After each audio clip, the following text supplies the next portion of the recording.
I was lying on the operating table, about to give my kidney to my dying brother, when my 9-year-old daughter Piper burst through the doors and shouted something that made every doctor in that room F. Reese, my name is Waverly, and I'm about to tell you how my daughter saved my life by exposing a family secret that nobody saw coming.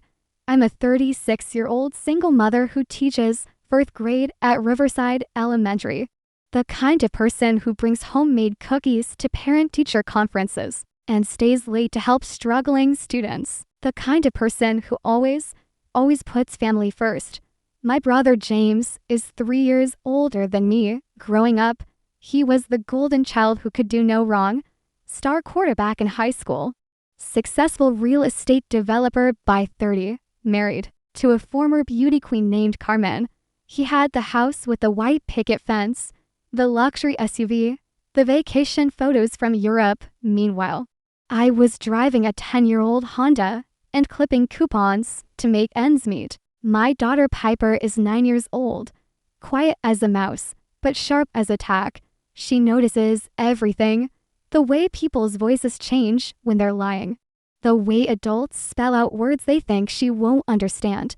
The way her grandmother Loretta only calls when she needs something. My mother, Loretta, is the kind of woman who runs her family like a small country where she's the supreme ruler. She decided who hosted Thanksgiving, who got birthday parties, and who was in or out of the family's good graces. My father, Vernon, learned 42 years ago that the secret to a peaceful marriage was letting Loretta make all the decisions. 3 weeks before I found myself on that operating table, I was just a tired single mom trying to make it through another school year. I had no idea that my daughter had been collecting evidence like a tiny detective. I had no idea that my brother's perfect life was built on a foundation of lies. And I definitely had no idea that the words family duty would become the most dangerous phrase I'd ever hear. But when Piper ran into that operating room, when she stood there in her school uniform with grass stains on her knees and determination in her eyes, when she asked if she should tell everyone the real reason Uncle James needed my kidney, everything I thought I knew about my family shattered into a million pieces. This is the story of how I almost gave my kidney to a drug dealer who happened to be my brother, how family pressure nearly cost me an organ, and how a 9-year-old girl had more courage than every adult in our family combined. Life as a single mom teaching 4th grade at Riverside Elementary wasn't glamorous, but Piper and I had built something beautiful together in our small 2-bedroom apartment on Maple Street. Every morning started the same way. Piper would shuffle into the kitchen in her dinosaur pajamas while I made scrambled eggs and toast. She'd sit at our little round table, swinging her legs and making observations that always caught me off guard. Mom, why does Grandma Loretta always say family comes first, but never visits us? She asked one Thursday morning, exactly 1 month before everything fell apart. She drives past our street to get to Uncle James's house. I set her plate down gently, buying time to think of an answer that wouldn't reveal my hurt. Grandma's just very busy, sweetheart, and Uncle James has a bigger house for hosting family dinners, but our apartment is cozy, Piper said, taking a bite of toast. And you make better spaghetti than Uncle James? She was right about the spaghetti. I'd learned to cook from my Italian grandmother on my father's side, the one family member who'd treated James and me exactly the same. But being right didn't change the family dynamics that had been set in stone since my divorce 3 years ago. The divorce had been my scarlet letter in the Davidson family. When I left Piper's father after discovering his affair with his secretary, my mother acted like I was the one who'd committed a crime. Marriage is work, Waverly, she'd said, sitting in my kitchen while I sobbed over custody paperwork. You don't just give up when things get hard, but some things are supposed to be hard, and some things are supposed to break you. Watching my husband kiss another woman in our bed while our daughter napped in the next room was the second kind. He divorce was final within 6 months, and I got primary custody of Piper and a clear understanding of where I stood in the family hierarchy. At the bottom, James, meanwhile, could do no wrong. His real estate company, Prestige Properties, had signs all over town. He drove a Tesla, wore expensive suits, and donated to all the right charities. When relatives visited from out of state, they stayed in his guest rooms. When Mom needed help with her computer, she called James. When Dad wanted someone to watch the game with, he went to James' house with the 80-inch TV. My teaching salary kept us comfortable enough. $44,000 a year doesn't buy luxury, but it covered rent, groceries, and the occasional trip to the local amusement park. Piper never complained about wearing clothes from Target instead of the boutique stores her cousins shopped at. She never asked why we had a used Honda instead of something shiny and new. Our life had a rhythm that worked Monday through Friday. I taught my students, while Piper went to the same school. She was in 3rd grade just down the hall from my classroom. After school, she'd do homework in my room while I graded papers. We'd drive home together, windows down if the weather was nice, singing along to whatever pop song was on the radio. Friday nights were pizza nights. We'd order from Antonio's one large pepperoni that we'd eat while watching a movie. Our secondhand couch Saturday mornings meant cartoons and pancakes Sunday. Was our adventure day the park, the library, the free day at the local museum? It wasn't fancy, but it was ours. My colleague Bethany understood our situation better than most. She'd been through her own divorce 5 years earlier and had emerged stronger. Waverly, you're doing amazing, she told me one afternoon as we supervised recess. That little girl adores you. She's always talking about the things you do together, the stories you tell her, the way you make even grocery shopping an adventure. Bethany was right. Piper and I had developed our own language, our own traditions, our own way of moving through the world. When the cashier at the grocery store was rude, we'd make up silly backstories about why they were having a bad day. When it rained on our park day, we'd build blanket forts and have indoor picnics.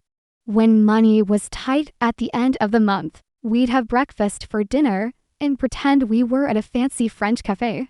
The Tuesday evening that changed everything started like any other. Piper was at the kitchen table working on her multiplication tables. I was making spaghetti with a good sauce, the one that simmered for 2 hours. The windows were open, letting in the sounds of kids playing in the street. Everything was normal, peaceful, exactly the way I liked it. Then my phone rang. Mom's contact photo appeared on the screen.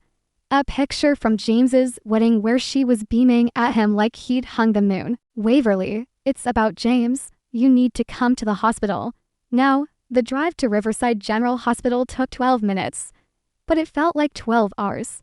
Piper sat in the back seat clutching her math homework while I gripped the steering wheel and tried to process what Mom had told me.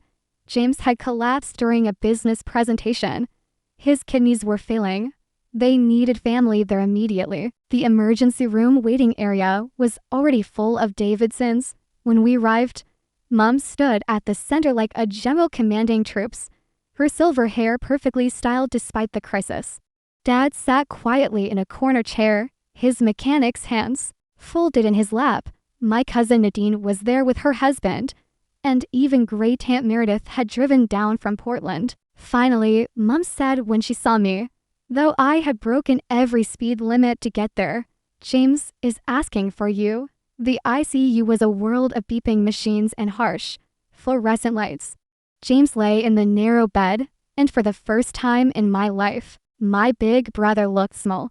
His skin had a grayish tint I had never noticed before. Tubes ran from his arms to various bags of fluid. His eyes, usually so confident and commanding, were filled with fear. Hey, Wave, he said, using my childhood nickname, the one he hadn't used since high school. Thanks for coming. What happened? I sat in the chair beside his bed, while Piper stood in the doorway taking everything in with those observant eyes of hers. My kidneys have been failing for 2 years, James admitted.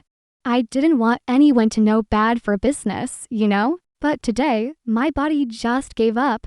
The doctors say I'm in complete renal failure. I need dialysis immediately and a transplant as soon as possible. Dr. Reeves, the head of transplant surgery, entered with a clipboard and a serious expression. He was tall and thin with kind eyes behind wire-rimmed glasses. The situation is critical, he explained. James needs a kidney transplant within the next month, possibly sooner. We need to test all immediate family members for compatibility. The testing began that night.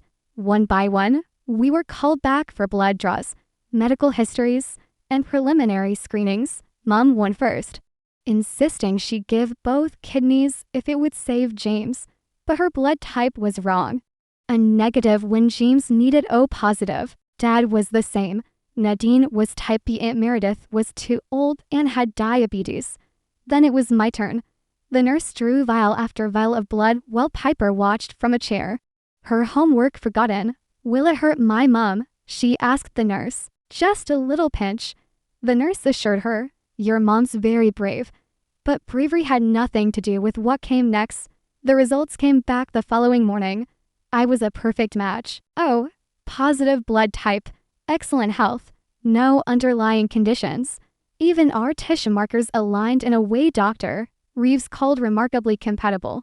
Mom's relief was immediate and overwhelming. She actually hugged me for the first time in 3 years. You're going to save him. Waverly, you're going to save your brother. The pressure started immediately. Mom practically moved into my apartment, filling it with her presence and her expectations. Every morning she'd be there with articles about successful kidney donations. Every evening she'd tell stories about family, loyalty, about duty, about how the Davidsons always took care of their own. When your grandfather broke his leg during harvest season, the whole family came to bring in the crops.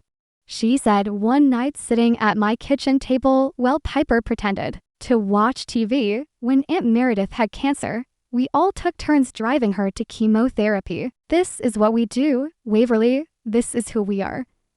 But James and I hadn't been close in years.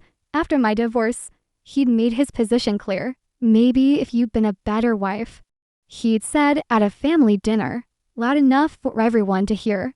Man doesn't stray unless something's missing at home. Now, that same brother needed my kidney and suddenly I was family again. Suddenly I mattered. Mom started including us in family group texts. Dad began stopping by to check on us.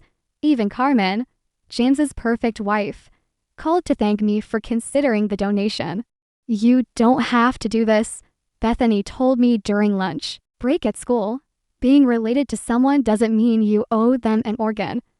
But she didn't understand the weight of the Davidson family expectations. She didn't understand how Mom could make you feel guilty with just a look, how the entire family would turn against anyone who didn't fall in line. Piper understood, though. She watched everything with those careful eyes. She noticed how Grandma Millie brought groceries now, that we were useful. She noticed how Uncle James suddenly remembered her birthday with an expensive gift. She noticed how the family that had ignored us for 3 years suddenly couldn't do enough for us. Mom, she said one night, crawling into my bed, are you going to give Uncle James your kidney? I don't know yet, baby. I don't think you should, she said quietly. Something's not right. 3 weeks of relentless pressure finally broke my resistance. James had started dialysis, spending 5 hours every other day hooked to a machine that cleaned his blood. His business was suffering. Carmen called me crying, saying she couldn't watch him deteriorate anymore. Mom had essentially moved into my apartment, her presence a constant reminder of my family obligation. The breaking point came on a Thursday afternoon. I'd taken a sick day to accompany James to his dialysis appointment. Watching him connected to that machine, his face pale and drawn, stirred something in me. Despite our differences, despite the years of being treated as less than, he was still my brother, the same brother who taught me to ride a bike, who'd threatened my first boyfriend, who'd carry me home when I broke my ankle climbing trees. I'm scared, Wave, he admitted, his voice barely above a whisper. The dialysis isn't working well. My body's rejecting it, Dr. Reeves says. Without a transplant soon, I might have weeks, not months. That evening, I called a family meeting at my apartment. Mom, Dad, Nadine, and Carmen gathered in my small living room. Piper sat at the kitchen table, supposedly doing homework, but listening to every word. I'll do it, I announced. I'll give James my kidney.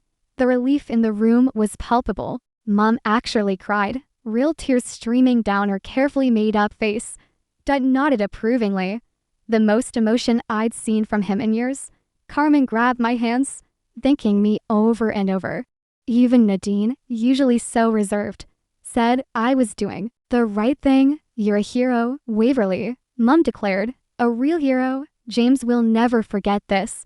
The family will never forget this. But later that night, after everyone had left, Piper crawled into my bed with a troubled expression. Mom, I need to tell you something. What is it, sweetheart? Remember last month when we saw Uncle James at the mall?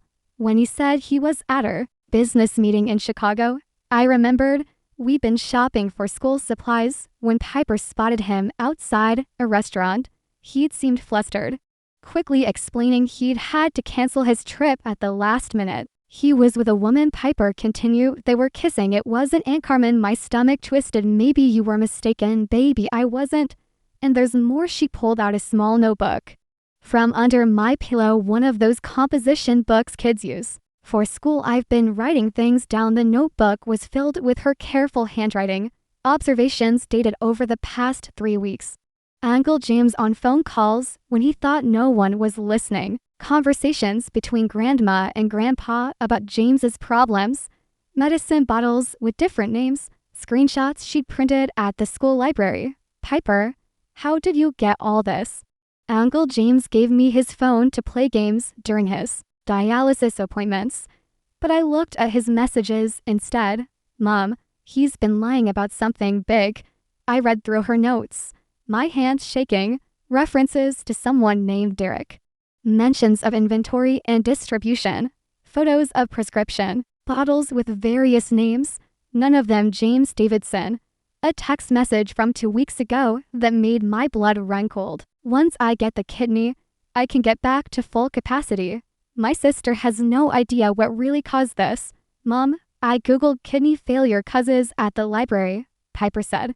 Taking too many pills can destroy your kidneys.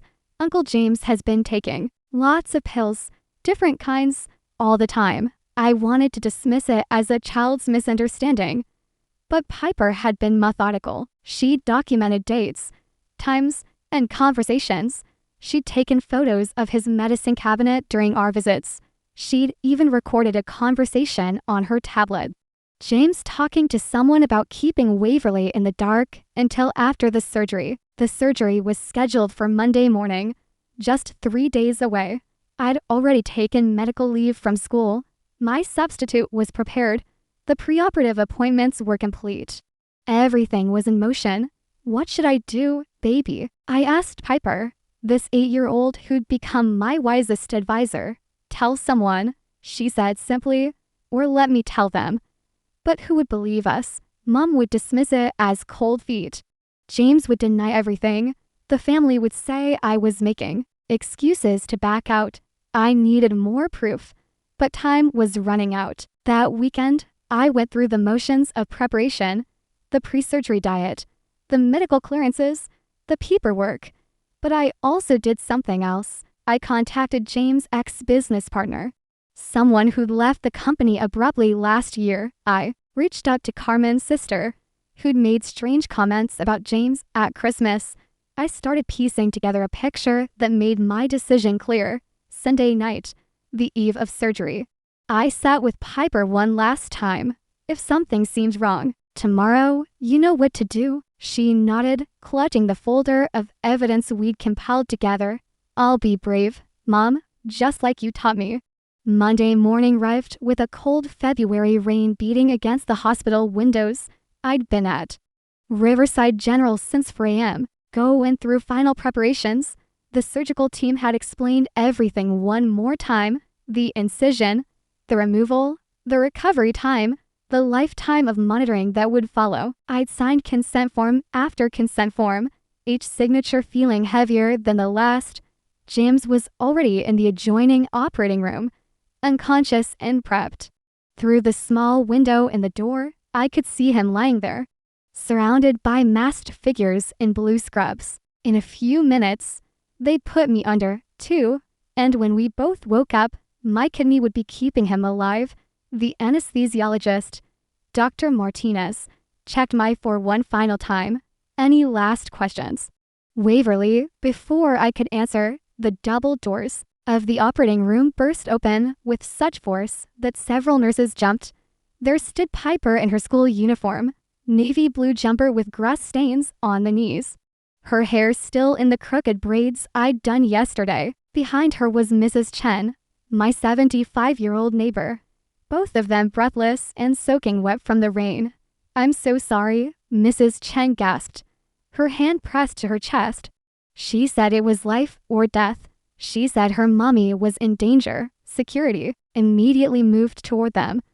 But Dr. Reeves held up his hand, something in Piper's face, that fierce determination I knew so well, made him pause. "Mommy, should I tell everyone why Uncle James really needs your kidney?" The room went completely silent. You could hear the rhythmic beeping of machines, the hum of ventilation, but not a single person spoke. Dr. Reeves slowly removed his surgical mask, his eyes moving between Piper and me. "Let her speak," he said quietly. Piper stepped forward, her small voice filling the sterile room. "Uncle James has been selling prescription pills for 3 years. He's been using fake names to get medicines from different doctors and selling them to people. The kidney disease isn't from being sick, it's from taking too many pills himself. This is absurd."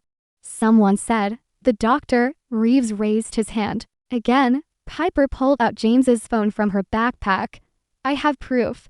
I sent everything to Mom's email and to the hospital's public email address this morning. Check your computers." Dr. Martinez was already at the workstation. "There's an email here with attachments, screenshots of text messages, photos of prescription bottles, recorded conversations. Read the one from February 15th, Piper instructed. "The one where he tells someone named Derek that once he gets Mom's kidney, he can increase distribution because he'll be healthy again." Dr. Martinez's face went pale as he read aloud. "Derek, stop worrying. My sister's kidney will have me back at 100% in 2 months. She has no idea the oxy caused this. Family guilt is a beautiful thing. Already have buyers lined up for the new inventory." The anesthesiologist set down her equipment. Several nurses stepped back from the operating table. Dr. Reeves's expression had transformed from confusion to horror. "We need to stop immediately," he announced. "If these allegations are true, this violates every ethical guideline for organ donation. The IELTS recipient cannot be engaged in illegal activities that cause their organ failure and certainly cannot intend to continue those activities post-transplant." By now, the commotion had drawn others. Mom burst through the doors, her face twisted with rage. "What is happening? Why aren't you operating?" "Mrs. Davidson," Dr. Reeves said formally, "your granddaughter has presented evidence that James has been operating an illegal prescription drug ring and that his kidney failure is the result of substance abuse. We cannot proceed with this surgery. Piper is lying." Mom screamed. "She's making this up. Waverly put her up to this because she's always been jealous of James." But Piper wasn't done. She pulled out a small tablet from her backpack and played a recording. James's voice, clear and unmistakable, filled the room. "The beauty of using Wave is that she's so desperate for family approval, she never asked questions. 3 years of treating her like garbage, and now one emergency, and she's ready to hand over an organ. After the surgery, we go back to ignoring her, and I go back to business." The hospital's chief of staff had arrived, along with 2 security officers. "We're calling the police," he announced. "This operating room is now a crime scene. No one leaves until we sort this out." I sat up on the operating table, the anesthesia mask falling away. My hands were shaking as I looked at my 8-year-old daughter, standing there in her wet school uniform, facing down an entire room of adults. "How did you know to come here?" asked her Mrs. Chen. "Helped me," Piper said. "I told her everything last night." She said, "Sometimes grown-ups need kids to save them from making terrible mistakes." Dr. Reeves approached me slowly. "Mrs. Davidson, I'm sorry, we should have investigated more thoroughly. Your daughter may have just saved your life in more ways than one. 6 months have passed since that morning in the operating room. James is now serving a 5-year sentence at the State Correctional Facility for prescription fraud, drug distribution, and identity theft." The investigation revealed he'd been running his pill operation through his real estate business, using vacant properties as distribution points and laundering money through fake property sales. He receives dialysis 3 times a week in the prison medical ward. The evidence Piper collected was just the tip of the iceberg. Once the police started investigating, they found 17 fake identities James had used to obtain prescriptions, 3 doctors he'd been bribing, and over $300,000 in illegal drug sales.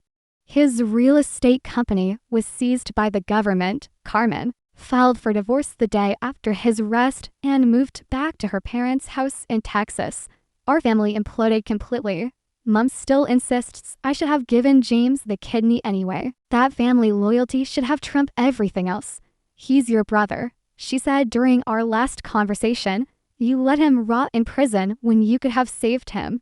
Dad finally found his voice after 40 years of silence. He filed for separation 2 weeks after James' arrest. "I'm tired of pretending wrong is right, Loretta," he told her in front of the entire family. "Our grandson is a criminal because you never let him face consequences for anything. Waverly and Piper are the only ones in this family with any integrity left." He moved into a small apartment downtown and comes over for dinner every Sunday. Piper teaches him card games while I cook. "And for the first time in my life, I actually know my father." He tells stories about his childhood, his dreams of being a pilot before he met Mom, how he wishes he'd stood up for me sooner. "Piper and I transferred to Lincoln Elementary across town, starting fresh where no one knew our story was exactly what we both needed. She's in therapy to process everything that happened, and Dr. Martinez says she shows remarkable resilience. Most adults wouldn't have had the courage to do what Piper did.